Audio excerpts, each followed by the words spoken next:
नमस्कार मेरे सभी प्यारे साथियों को एग्ज़ाम डेस्टिनेशन में आप सभी का हार्दिक स्वागत है दोस्तों। तो दोस्तों अपने भौतिक विज्ञान पढ़ रहे थे, फिजिक्स पढ़ रहे थे और फिजिक्स के अंदर अपने एक चैप्टर पढ़ रहे थे इलेक्ट्रिकल करंट एंड मैग्नेटिज्म, जिसके अंतर्गत अपने 4 भाग इसके कंप्लीट कर चुके हैं दोस्तों।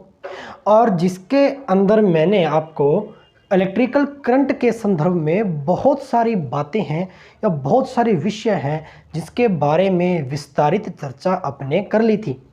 आज जो अपने करेंगे वो बहुत ही छोटा सा टॉपिक है लेकिन बट मोस्ट इम्पॉर्टेंट, ठीक है, लेकिन बहुत ही महत्वपूर्ण टॉपिक है प्यारे साथियों। क्यों? क्योंकि परीक्षा की अगर पर्सपेक्टिव से देखा जाए तो हर एक रेलवे की परीक्षा के अंदर, चाहे वो ग्रुप डी की हो, एनटीपीसी की हो, जेई की हो, इसमें से हर एक बार प्रश्न आता ही आता है। जनरली रूप से प्रश्न बनने की पूरी संभावना रहती है। इस वजह से इस टॉपिक को पढ़ना बहुत ही महत्वपूर्ण है। टॉपिक का नाम क्या है? विद्युत चुंबक, ठीक है, इलेक्ट्रिकल मैग्नेट, या आप इसको कह सकते हो मैग्नेटिक इफेक्ट, चुंबकीय प्रभाव। सर किसके चुंबकीय प्रभाव? विद्युत धारा के चुंबकीय प्रभाव, मैग्नेटिक इफेक्ट, चुंबकीय प्रभाव। वैसे यदि आप इस वाले चैप्टर को 10th क्लास के अंदर पढ़ते हो एनसीईआरटी में, तो यह इलेक्ट्रिकल करंट चैप्टर से बहुत ही अलग है। इसको अलग पार्ट मानकर अध्ययन किया जाता है, लेकिन अपने कंपटीशन के अंदर अगर इसको पढ़ा जाए तो ये सिमिलरली करंट के अकॉर्डिंग ही पढ़ा जाता है, इलेक्ट्रिकल करंट के अंदर ही पढ़ा जाता है, ठीक है, क्योंकि इसका बहुत सारा जो पार्ट है वो इलेक्ट्रिकल करंट से बिल्कुल रिलेट करता है, कैसे ना कैसे संबंधित है। इसीलिए इस वाले पोर्शन को इसके अंतर्गत ही अपने अध्ययन के अंदर लेंगे। मेरे प्यारे साथियों, आपको पता है कि इस चैप्टर के अंदर बहुत सारी महत्वपूर्ण बातें अपने कर चुके हैं, जिसके अंतर्गत आज पढ़ेंगे मैग्नेटिक इफेक्ट। लेकिन ये जो मैग्नेटिक इफेक्ट है वो विद्युत धारा से संबंधित कैसे है सर?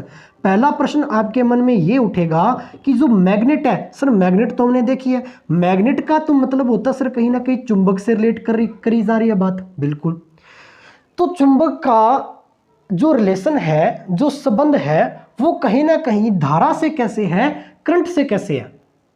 चलो इस बात को अपने अच्छे से समझते हैं डिटेल में। प्यारे साथियों, एक वायर लेते हैं, एक चालक तार ली और इस चालक तार के अंदर करंट आई फ्लो किया जा रहा है, अर्थात धारा प्रवाहित की जा रही है। धारा प्रवाहित करने का मतलब क्या हो गया कि इसके अंदर कंटिन्यूटी करंट का फ्लो हो रहा है। अब धारा प्रवाहित की जा रही है, तो धारा प्रवाहित की जा रही है तो अपने अब इसके अंदर एक छोटा सा एक्सपेरिमेंट करते हैं कि जो धारा है उसका चुंबकीय प्रभाव से कैसे संबंध है, मैग्नेट से कैसे संबंध है, वो मैग्नेट से कैसे रिलेट करता है कि अगर चुंबक इसके पास में लाई जाए तो ये जो वायर है वो किसकी तरह बिहेवियर करेगा, ठीक है, या इसके चारों ओर क्या डेवलप हो जाएगा। चलो इसके बारे में बात करते हैं। आपको एक बात पता है, मैंने 2 बातें आपको यहाँ पढ़ाने का प्रयास करूंगा, जिसके अंतर्गत एक बात मैंने प्रीवियस लेक्चर के अंदर करंट इलेक्ट्रिसिटी के अंदर मैंने बता दिया था कि किसी भी चार्ज, कोई आवेश है, किसी भी चार्ज है, उसके चारों ओर का इलेक्ट्रिकल फील्ड क्या होता है, विद्युत क्षेत्र क्या होता है। सर विद्युत क्षेत्र वह होता है जो किसी आवेश के चारों ओर किसी भी आवेश को आकर्षित या प्रतिकर्षित करने का एक बल अनुभव करता है कि अगर कोई चार्ज है इसके अंदर आ गया तो तुरंत उसको अट्रैक्ट कर लेगा, ठीक है, या उसको प्रतिकर्षित कर लेगा। तो यह जो एरिया होता है उसको बोलते हैं इलेक्ट्रिकल फील्ड, ठीक है। वैसे ही चुंबक का भी कोई चुंबक क्षेत्र रहा होगा या इसका भी कोई ना कोई मैग्नेटिक फील्ड होगा। सर कैसे होगा? ध्यान दीजिए। ओरेस्टेड एक वैज्ञानिक थे, ओरेस्टेड, उन्होंने बताया था, ओरेस्टेड ने बताया कि किसी भी चालक तार के अंदर यदि करंट आई फ्लो कर रहा है और इसके पास में यदि चुंबकीय सुई लेकर जाएं, इसके नज़दीक लेकर आए कोई मैग्नेटिक नीडल। मैग्नेटिक नीडल क्या होती है? चुंबकीय सुई होती है प्यारे बच्चों, और कुछ इस प्रकार से दिखाई देती है, ठीक है। जैसे आपने दिशा मापक यंत्र देखा होगा जिसके अंदर मैग्नेट लगी होती है, जिसको आप कंपास बोलते हो या कंपास बोलते हो ना, वैसी एक मैग्नेटिक निडल होती है, एक चुंबकीय सुई होती है, इसको बोल सकते हैं चुंबकीय सुई, मैग्नेटिक निडल।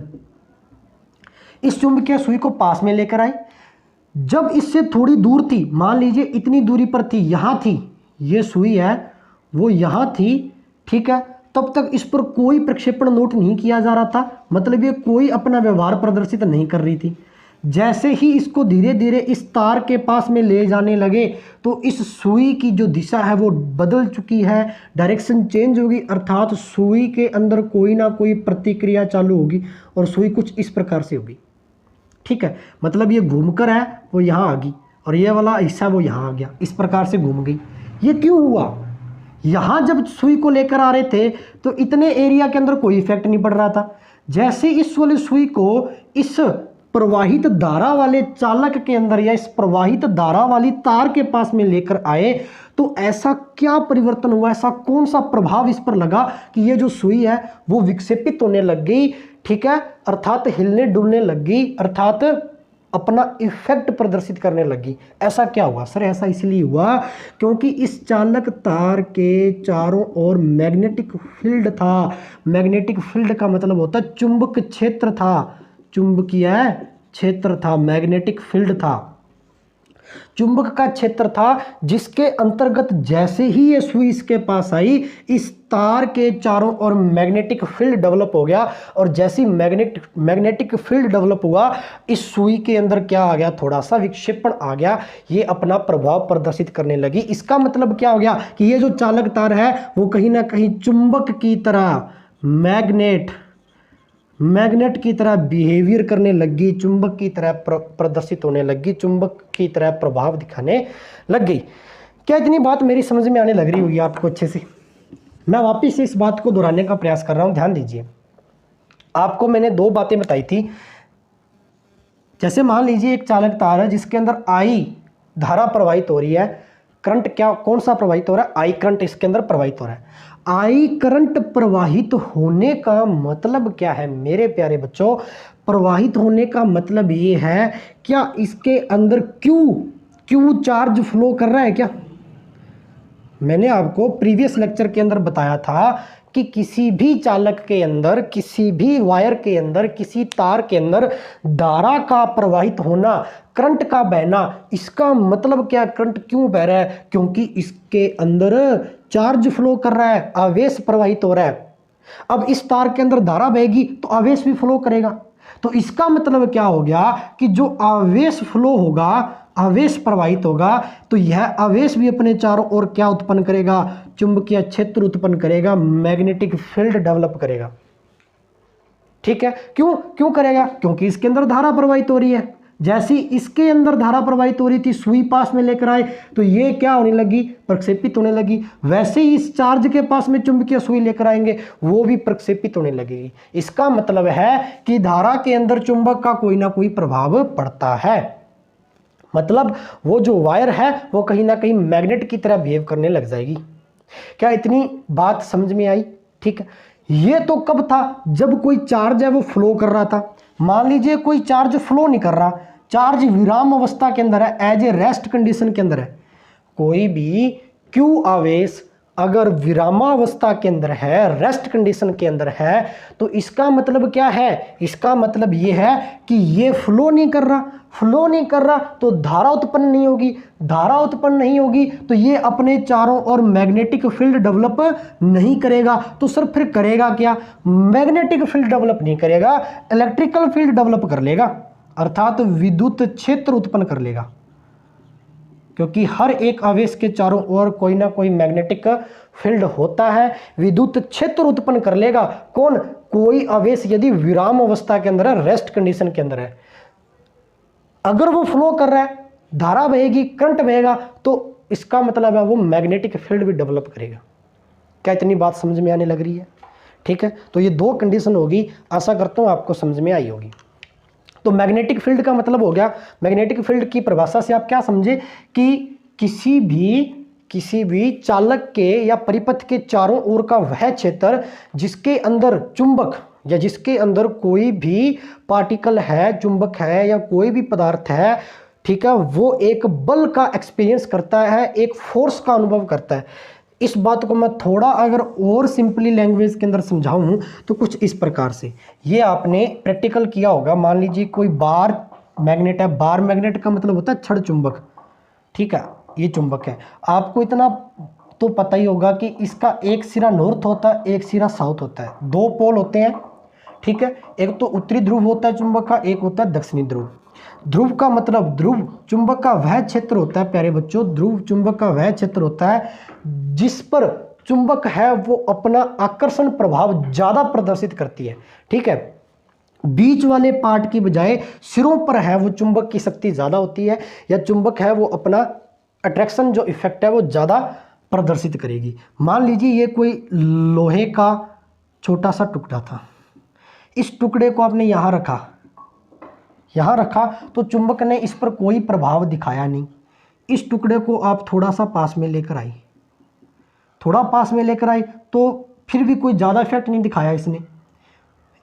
आपने क्या किया, इस टुकड़े को थोड़ा और नज़दीक लेकर आ गए। जैसे ही नज़दीक लेकर आ गए, इस चुंबक ने इसको अपनी ओर क्या कर लिया, अट्रैक्ट कर लिया अपनी ओर, इसको खींच लिया, ठीक है। तो इसका मतलब क्या हो गया, इसका मतलब ये हो गया कि इस चुंबक के चारों ओर इतने इतने क्षेत्र के अंदर ये इस चुंबक का क्षेत्र था, इतने इतने भाग के अंदर इस चुंबक का क्षेत्र था, जिसके अंदर जैसे ही वो लोहे का कण प्रवेश हुआ उसने अपना प्रभाव तुरंत दिखा दिया, उसको अपनी ओर आकर्षित कर लिया। इसे बोलते हैं, इस क्षेत्र को बोलते हैं चुंबक क्षेत्र, ठीक है। जिसके अंदर चुंबक क्या करती है, अपना एक बल का एक्सपीरियंस करती है, एक प्रभाव दिखाती है, एक आकर्षण बल प्रदर्शित करती है। समझ में आने लग रही बात, ठीक है।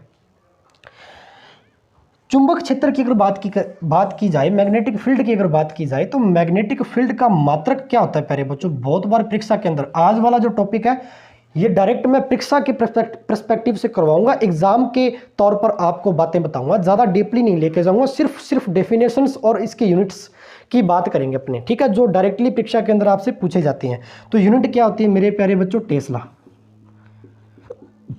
ध्यान कर लेना, टेस्ला, इसको कैपिटल टी से रिप्रेजेंट किया जाता है, ठीक है। ये वैज्ञानिक थे, अमेरिका के इंजीनियर थे निकोला टेस्ला, उसके नाम पर इसका मात्रक का नाम रखा गया।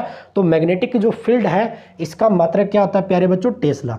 मैग्नेटिक फील्ड का एक छोटा मात्रक और होता है, ये भी बहुत बार पूछ लिया जाता है, छोटा मात्रक और होता है जिसको बोलते हैं गॉस,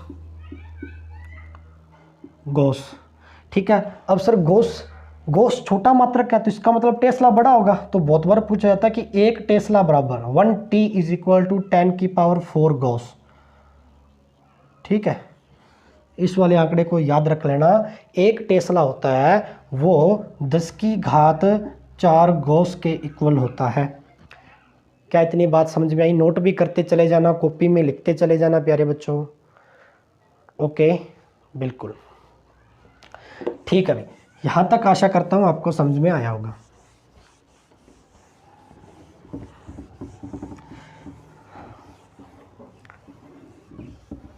अब एक थोड़ी सी बात मेरे को और बता दो, मैग्नेट के बारे में आपने पढ़ा अभी कि कोई भी छड़ चुंबक होती है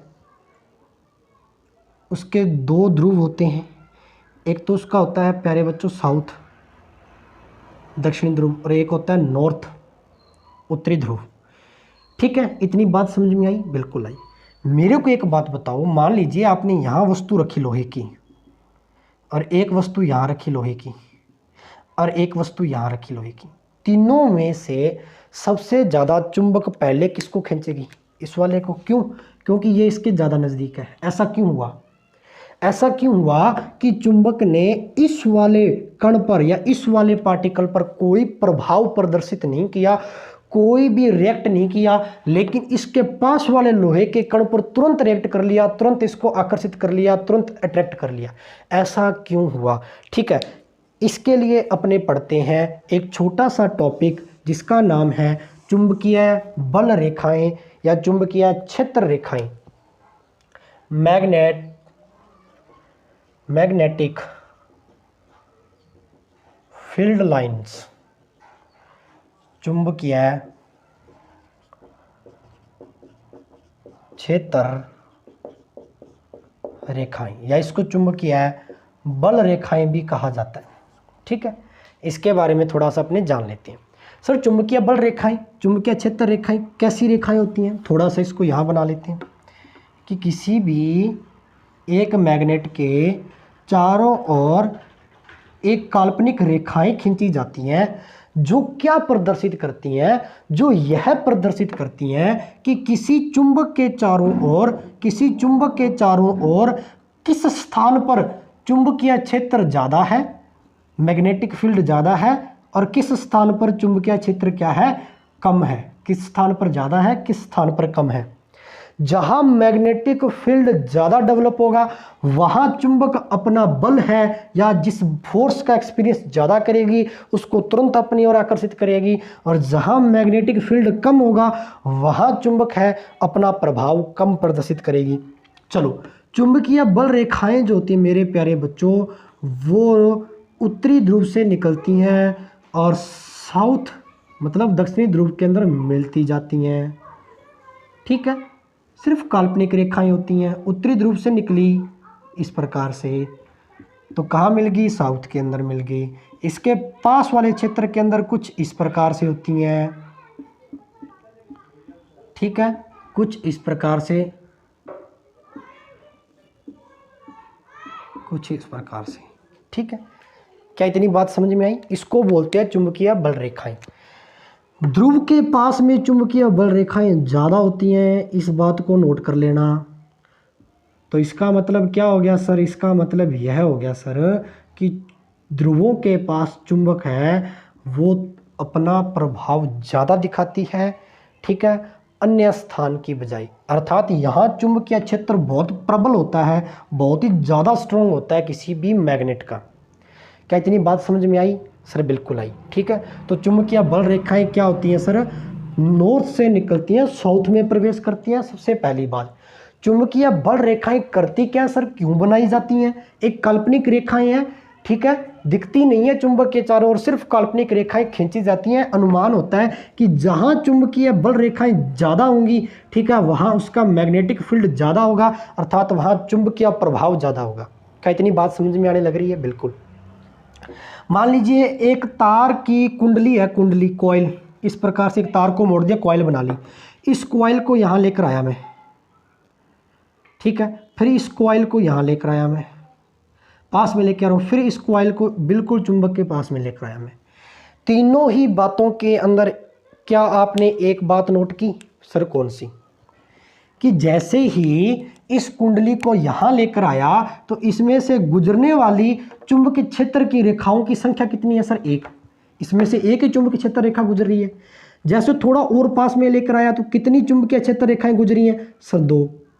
जैसे थोड़ा और पास में लेकर आया तो कितनी चुंबक रेखाएं गुजर रही हैं सर? चार। चार से ज़्यादा भी हो सकती हैं, अप्रोक्सीमेट मान लीजिए चार लगभग।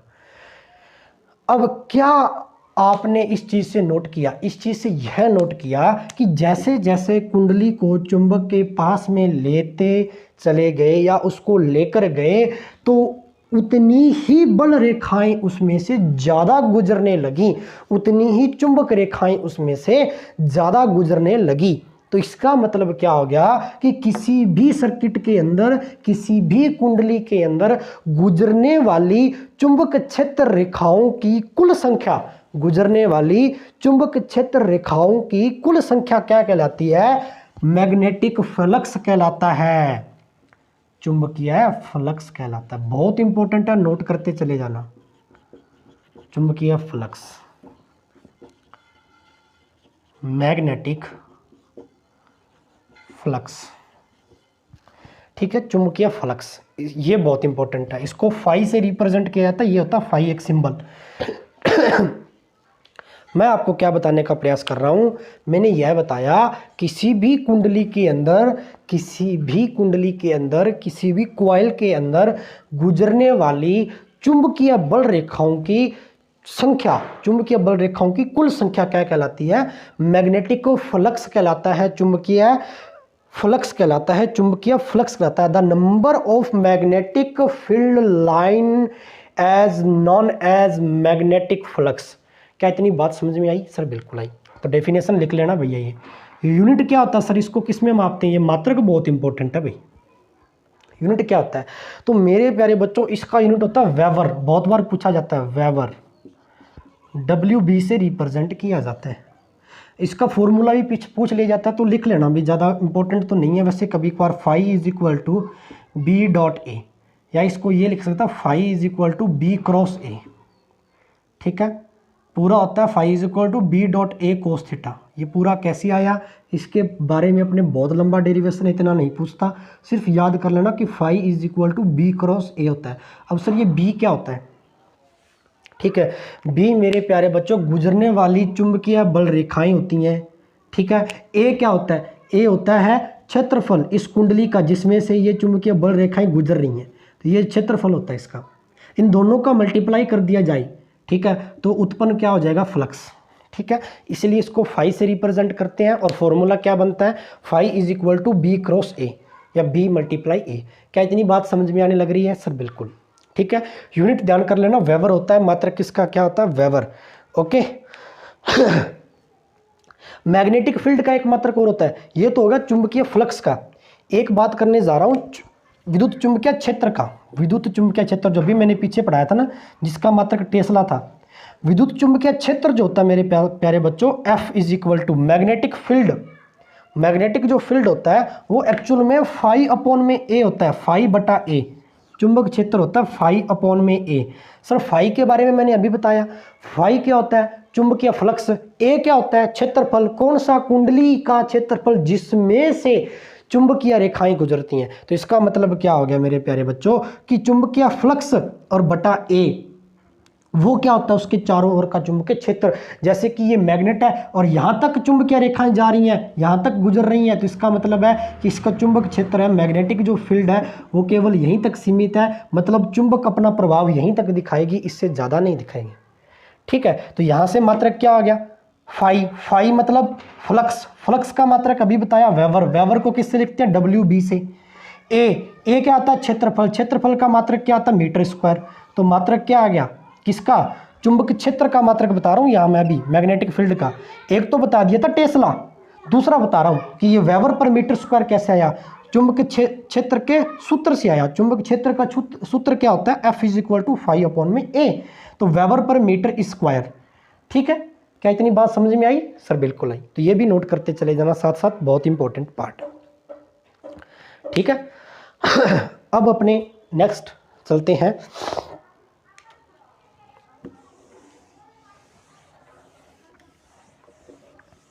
मैग्नेटिक फील्ड की अगर बात की जाए,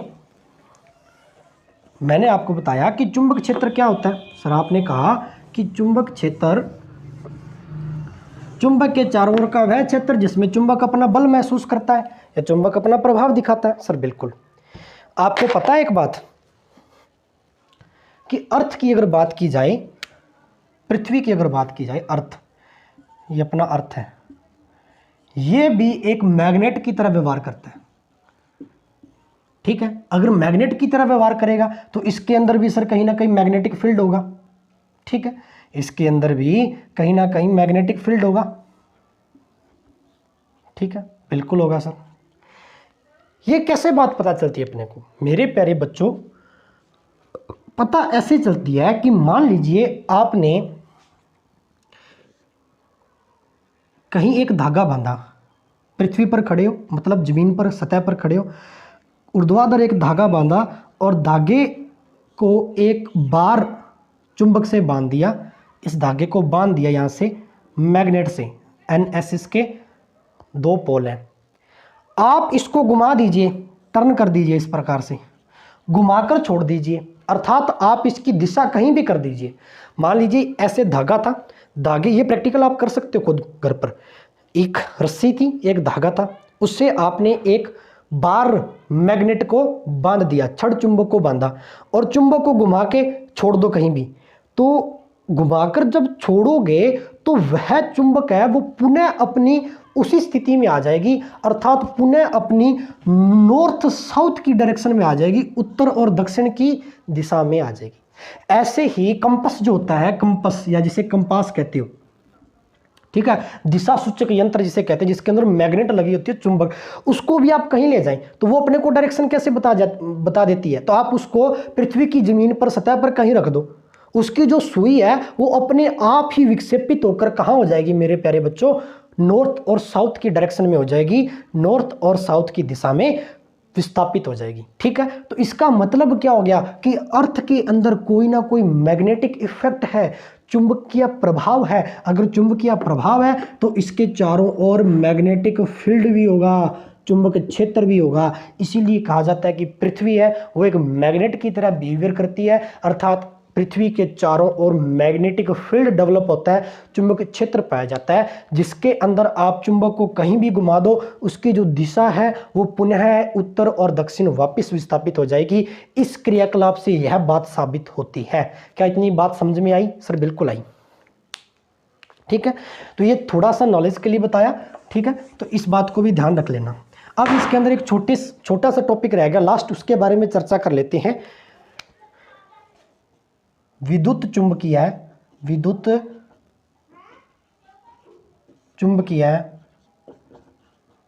प्रेरण, विद्युत चुंबकीय प्रेरण। अब सर विद्युत चुंबकीय प्रेरण क्या होता है, या इसको बोलते हैं मैग्नेटिक इंडक्शन। विद्युत चुंबकीय प्रेरण इंडक्शन क्या होता है सर, इसके बारे में थोड़ा बताओ, ये बहुत महत्वपूर्ण टॉपिक है। प्यारे बच्चों, इंडक्शन के बारे में यदि पढ़ा जाए तो इंडक्शन होता क्या है। इंडक्शन को समझने के लिए अपने एक छोटा सा क्रियाकलाप समझते हैं, एक छोटा सा प्रैक्टिकल करते हैं।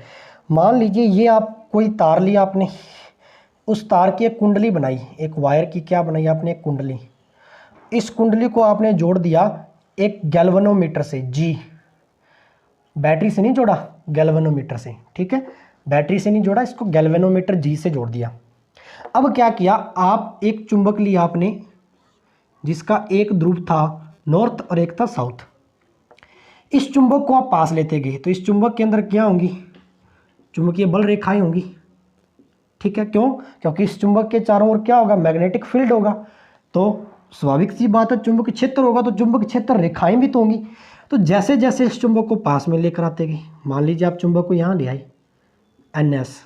ठीक है, अब क्या हो गया, अब ये बल रेखाएं इस कुंडली में से गुजरने लगी। ठीक है, बल रेखाएं कुंडली में से गुजरने लगी। पहले यहां थी, थोड़ी कम गुजर रही थी, जैसे पास में लेकर आए थोड़ी ज्यादा गुजरने लगी। चुंबक को थोड़ा और पास में लेकर आए तो और ज्यादा गुजरने लगी। तो आपने क्या देखा, आपने देखा कि जैसे जैसे आप चुंबक को कुंडली के पास में लेकर आते जा रहे हैं, चुंबक मतलब जो कुंडली है उसके अंदर जो आपने गैल्वेनोमीटर लगाया है वो विक्षेपित होने लग जाएगा, वो रीडिंग नोट करने लग जाएगा। उसकी सुई जो है वो कुछ इस प्रकार से हिलती हुई आपको दिखाई देगी, कुछ हिलती हुई दिखाई देगी। ठीक है, इसका मतलब क्या हो गया कि आपने यहाँ पर कोई बैटरी तो लगाई नहीं थी, मतलब आपने कोई करंट नहीं दिया।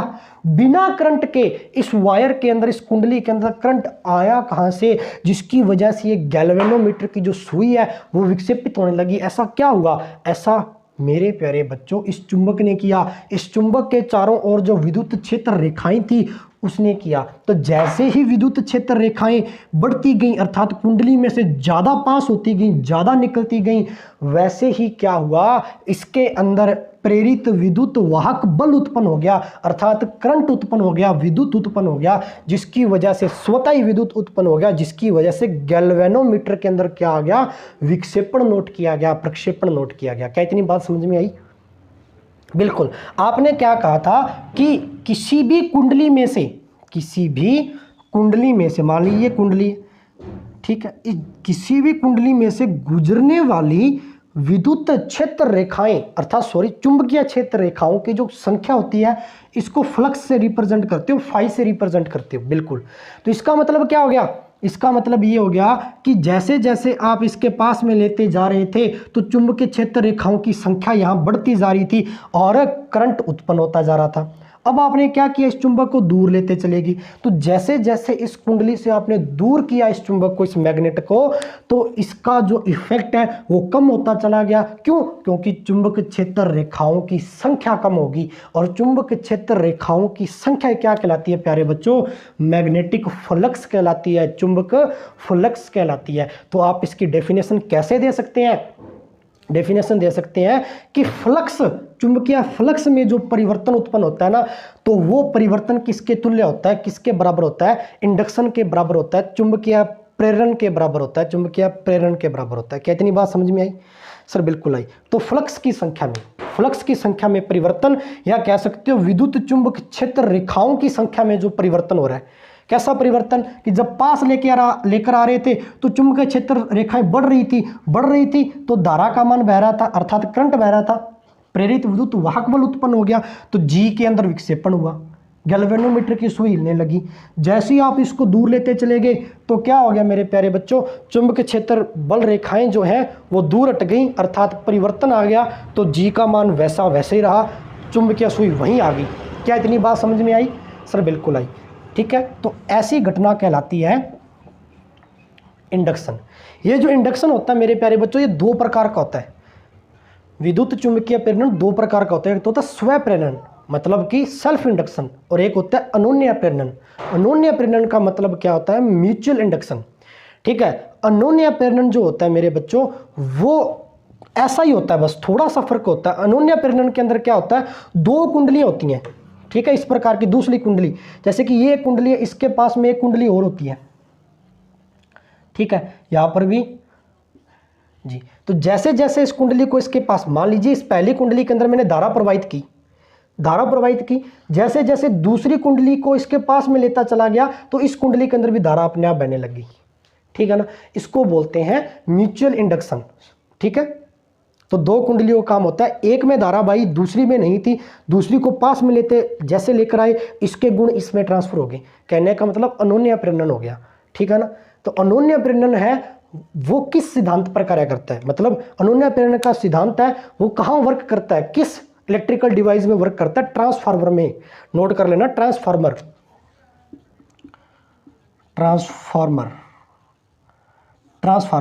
मेरे प्यारे बच्चों, ट्रांसफार्मर क्या करता है? एसी वोल्टेज को घटाता है या उसको बढ़ाता है। ठीक है, ट्रांसफार्मर जो होता है वो प्रत्यावर्ती धारा की वोल्टेज को बढ़ाने या घटाने के लिए काम में लिया जाता है, उपयोग में लिया जाता है। और जो ट्रांसफार्मर मेरे प्यारे बच्चों, ट्रांसफार्मर जो होता है वो किस प्रिंसिपल पर डिपेंड होता है, किस प्रिंसिपल पर वर्क करता है? वो इस म्यूचुअल इंडक्शन पर वर्क करता है, अनोन्य प्रेरण पर वर्क करता है, अनोन्य प्रेरण के सिद्धांत पर कार्य करता है। बहुत बार प्रश्न पूछा गया है, नोट करते चले जाना। क्या इतनी बात समझ में आई? बिल्कुल आई सर। ठीक है, तो इतनी सी कहानी थी, बस ये 3 से 4 परिभाषाएं थी, कुछ मात्रक थे और कुछ थोड़ी थोड़ी थ्योरी थी, बस इसको समझना था। ओके, तो यहाँ तक अपना ये पूरा चैप्टर आपकी एनटीपीसी आरआरबी की जो परीक्षा है या ग्रुप डी की परीक्षा है, इसके पर्सपेक्टिव से ये कंप्लीट होता है मेरे प्यारे बच्चों। ठीक है ना, तो यहाँ तक अपना इलेक्ट्रिसिटी और मैग्नेटिज्म जो चैप्टर है वो पूरा कंप्लीट होता है। इसके बाद में अपने चैप्टर स्टार्ट करेंगे न्यूक्लियर फिजिक्स, नाभिकीय भौतिकी। तो नेक्स्ट लेक्चर के अंदर पढ़ेंगे न्यूक्लियर फिजिक्स। ओके, बहुत ही इंटरेस्टेड टॉपिक रहेगा, बहुत ही इंपॉर्टेंट टॉपिक रहेगा। ठीक है, तो वीडियो अच्छी लगी हो, समझ में आया हो, नोट करते चले जाया करो, साथ साथ लिखते चले जाया करो। ज़्यादा से ज़्यादा वीडियो को शेयर करना, कंटेंट ज़्यादा शेयर किया करो, वीडियो को लाइक करना और चैनल को सब्सक्राइब करना मत भूलिए। ओके प्यारे बच्चों, तो आज के लिए इतना ही। ठीक है, नेक्स्ट अपने लेक्चर के अंदर करेंगे न्यूक्लियर फिजिक्स। ओके, जय हिंद, जय भारत।